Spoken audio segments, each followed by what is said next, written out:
But we begin tonight in New York City, where Donald Trump, fresh off his New Hampshire primary victory, making him the all but certain Republican presidential nominee, addressed a much smaller crowd today. A 9-member federal jury in the second civil defamation trial brought by writer E. Jean Carroll. A separate jury last year found Trump liable for both sexually abusing Carroll in the late 1990s and defaming her in recent years. Yeah, let's just take a moment to remember that. The presumptive Republican presidential nominee is someone who has been found liable for sexual abuse. He was MIA during that first trial, but this time Trump was clamoring to take the witness stand, which lasted all of 3 minutes because there was not much Trump could say at this point. That's because the judge told Trump there were no do-overs. And because of the prior jury's verdict, which was unanimous, Trump entered this courtroom still liable. The only question this jury has to decide is how much money Trump will have to pay Carroll for the defamatory statements he made while president and in his continuing attacks. To be honest, that's probably to Trump's benefit, because any time he has testified or sat for a deposition and said anything other than, "I plead the fifth," he just makes his lawyers' jobs that much harder. The jury today was provided with some of his deposition from the first defamation case, in which Trump publicly claimed he could have never done anything to Carroll because she was supposedly not his type. And he said this. I don't even know who the woman, let's see, I don't know who, it's Marla. You say Marla's in this photo? That's Marla, yeah, that's my wife. Which woman are you pointing to? No, that's Here. Carroll. Oh, is that, The person you just pointed to was E. Jean Carroll. Who is that? I'm sure that was just an honest mistake. And those attacks on Carroll that I mentioned, well, they have continued to this very day on the campaign trail and feverishly on social media. Just last night, in a span of 20 minutes, Trump posted more than 36 times about Carroll, including some of the same defamatory statements that brought him to court in the first place. Again, I have to bring up that this is the presumptive Republican presidential nominee who literally posted every 30 seconds attacking an 80-year-old woman who he was found liable for sexually abusing. This is how he is spending his time. And you'd think Trump would learn a thing or two from seeing what happened to his former lawyer, Rudy Giuliani's performance in his defamation trial last year, brought by the 2 Georgia election workers, Ruby Freeman and Shay Moss. Giuliani also showed disdain for the plaintiffs, repeating the same defamatory statements outside the courtroom while the trial was underway. In that case, a jury awarded the mother and daughter duo nearly $150 million in damages. As for Trump, he will be back in the courtroom tomorrow morning for the closing arguments, and the jury could start its deliberations by lunchtime. And if this jury works as fast as the last one, which returned its verdict in just under 3 hours, we could very well know the results before the day is over. Joining me now is MSNBC legal analyst Lisa Rubin, who was in the courtroom today. Paul Butler, former federal prosecutor and professor at Georgetown School of Law. And David K. Johnston, author of The Big Cheat and the founder of DCReport.org. Thank you all for being here. Lisa, let me go to you first. Why was that testimony only 3 minutes? Testimony was only 3 minutes, Joy, because Judge Kaplan had already made some rulings that really circumscribed what Donald Trump could permissibly testify to.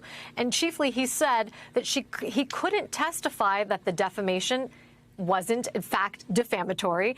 He couldn't testify that the sexual assault didn't happen. And he also couldn't testify to a number of other things that he wanted to testify to, including, for example, her sexual history or proclivities. And so that really limited Donald Trump in terms of what he could permissibly say.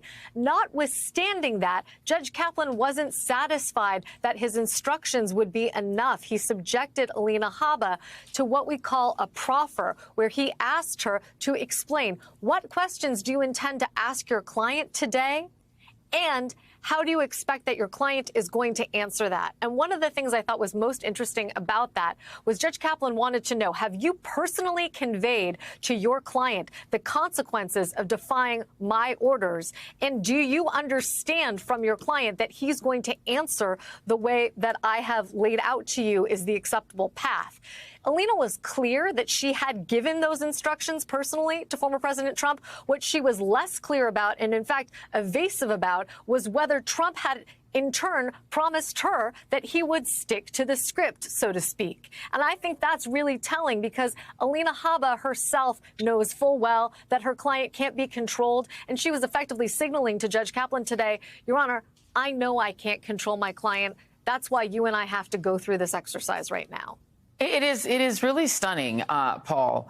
I'm just going to put up just a few of the texts this week. ABC, I get even, but this is against Nikki Haley. I'm sorry, these are wrong ones. These are Nikki Haley. Never mind. He attacked this woman every 30 seconds on his fake social media, his pretend Twitter. He just keeps attacking her and attacking her and attacking her. That's not these attacks. We won't put them up. In the midst of a defamation trial, when Rudy Giuliani did that, he ended up being lighter in the wallet by $150 million. That's right. So it was 3 minutes of testimony. It was 3 minutes of an epic fail. Not only has Trump defamed this woman outside of the courtroom, he defamed her in answering the first question. The first question was, do you stand by your testimony in the deposition? He said, yes. That was a false accusation. Once again, he's lying about this woman who he sexually assaulted. Juries love when the defendant takes the stand. It's a chance for them to size him up. Right. So how did Trump come across? He was not remorseful. He was defiant. He was disrespectful of the judge. After the 3 minutes, the judge basically told him to sit down and shut up. Will the jury remember that when they decide how much money Trump has to pay, Ms. Carroll? I believe they will. You mentioned Shea Ross, Ruby Freeman, their defamation case against Rudy Giuliani. They were asking for a few $1 million. Right. A lot of people thought that was too much. The jury came back with almost $150 million. And just to explain, I mean, the punitive damages, right, if they're around like $10 million, because the first time she got like $5 million, sure. the first defamation case that E. Jean Carroll got. And then on top of that, the jury can say, here is the punitive charges, but here is for her pain and suffering. Exactly. So the punitive damages are about what will it take to make this man never lie about another person who's a victim of sexual assault, especially someone that he himself has sexually assaulted. And if we want to think about the $5 million verdict, that was about comments that Trump made when he was not president. This damages award will be about what Trump said when he was president of the United States. In other words, when he had the biggest megaphone in the world, and he used that megaphone to lie about a woman who he himself sexually assaulted. David K. Johnson, it's because he has no self-control. I just want to play the infamous Access Hollywood tape, and then the way that he responded to that tape in the first trial about whether or not he sexually assaulted E. Jean Carroll. You know, I'm automatically attracted to beautiful. I just start kissing them. It's like a magnet. You just kiss. I don't even wait. And when you're a star, they let you do it. You can do anything. Whatever you want. Grab them by the can do anything. That's true with stars. It's true with stars that they can grab women by the Well, that's what it's. If you look over the last million years, I guess that's been largely true. Not always, but largely true. Unfortunately or fortunately. And you consider yourself to be a star? I think you can say that, yeah. The mind reels, David. Well, I think Donald actually has a strategy here with his doubling, tripling, quintupling down in his attacks on E. Jean Carroll. I think he's hoping the jury awards far more than $10 million, because then he can go out and say, see, it's further evidence the system is against you. He can say it's a New York jury, which of course is code for they're not Christian and they're not white. And that will appeal to his base, but it won't broaden his support, which is what he needs. But Donald here doesn't expect to ever pay this, just as he doesn't believe he'll ever go to jail. Doesn't mean that in his jumbled mind, he's also not terrified. He is. But I think his goal here is get an enormous award from this jury so that he can use it to stir up his base. Lisa, is that, I mean, you're nodding. Is that what it appeared as you just watched the antics of not just him, but his lawyers, that it's designed to provoke this judge and this jury to make a giant award? Yes and no. Joy, I think they know that a massive award is coming. I don't think they are purposely trying to provoke the judge. What I'm nodding in response to is I share David's belief that they are deeply scared about this verdict. The question is why, and it's about how much cash Donald Trump has. Today, in addition to excerpts from his testimony previously in this case, they also played excerpts from the deposition he gave in the New York Attorney General's civil fraud case. And in that deposition from April of last year, Donald Trump goes on and on about his brand value, about the value of his properties, about his portfolio, and at one point says, I have over $400 million in cash. Well, let's work backwards. We know that the Attorney General has asked for more than $370 million in disgorgement in that civil fraud case. I believe here that we could be looking at a high 8-figure or even in excess of $100 million in a total verdict. That is, if you look at the compensatory damages for the damage to her reputation, as well as the pain and suffering, which is a part of compensation to E. Jean Carroll for her injuries. And then you think about the punitives, which is what is it going to take to make him shut up and stop? I do believe that this jury could award somewhere in the high 8 figures to over $100 million.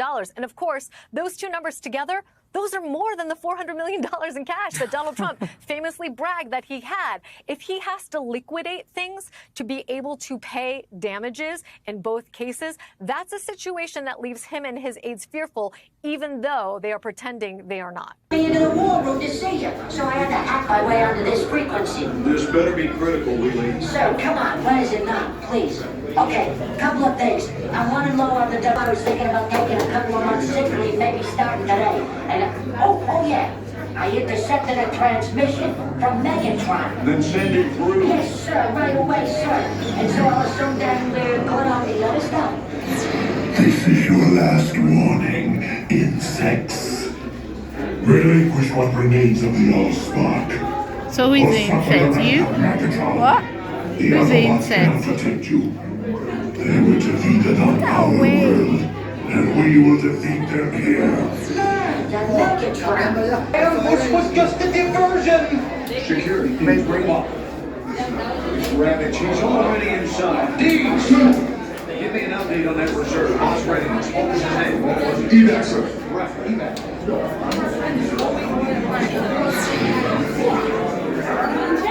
She's right in front.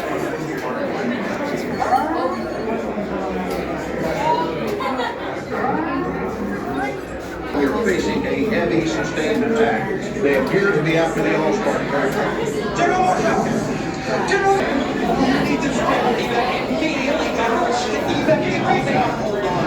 National security advisor. Stand down. Check it out.